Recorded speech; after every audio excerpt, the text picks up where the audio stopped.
അപ്പൊ നാത്തൂൻസ് കിച്ചണില് എന്തുകൊണ്ടാണ് ഈ പേര് വന്നതെന്ന് പലരും ഒരുപാട് കഴിഞ്ഞ ദിവസം ഞാൻ വണ്ടിയിൽ സ്റ്റിക്കർ നാത്തൂൻസ് കിച്ചൺ എന്ന് അടിച്ചപ്പോഴത്തേക്കും ചോദിച്ചാണ് എന്താണ് നാത്തൂനോടുള്ള സ്നേഹം കൊണ്ടാണോ ഈ ഒരു പേര് സെലക്ട് ചെയ്തതെന്ന്. പിന്നെ വേറെ പലരും ചോദിച്ചിരുന്നു നാത്തൂന്മാരുടെ കൂട്ടായ്മയായിരുന്നു, എന്താണ് ഇതിന്റെ പേര്, അല്ലെ ഈ പേരിടാൻ കാരണം എന്താണെന്ന് വെച്ചാൽ ഒന്ന് പറയണേന്ന് ഒരുപാട് പേര് ചോദിച്ചു. അപ്പൊ എനിക്ക് ഒന്ന് മിക്കവർക്കും അറിയാം, യൂട്യൂബിലൊക്കെ നോക്കിയാൽ അറിയാൻ പറ്റും. ഞാനും എൻ്റെ നാത്തൂനും കൂടി തന്നെയാണ് ഈ വീഡിയോ തുടങ്ങിയത്.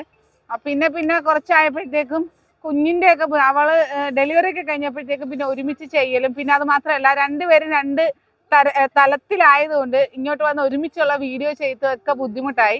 അങ്ങനെ ഞാൻ പിന്നെ തനിയെ നിർത്തുന്ന ഒരു അവസ്ഥ എത്തിയപ്പോഴേക്കും ഞാൻ തനിയെ ചെയ്യാൻ തുടങ്ങി. ആ ഒരു രീതിയിൽ പിന്നെ ഇപ്പം ഞാൻ ഒറ്റക്കായത്.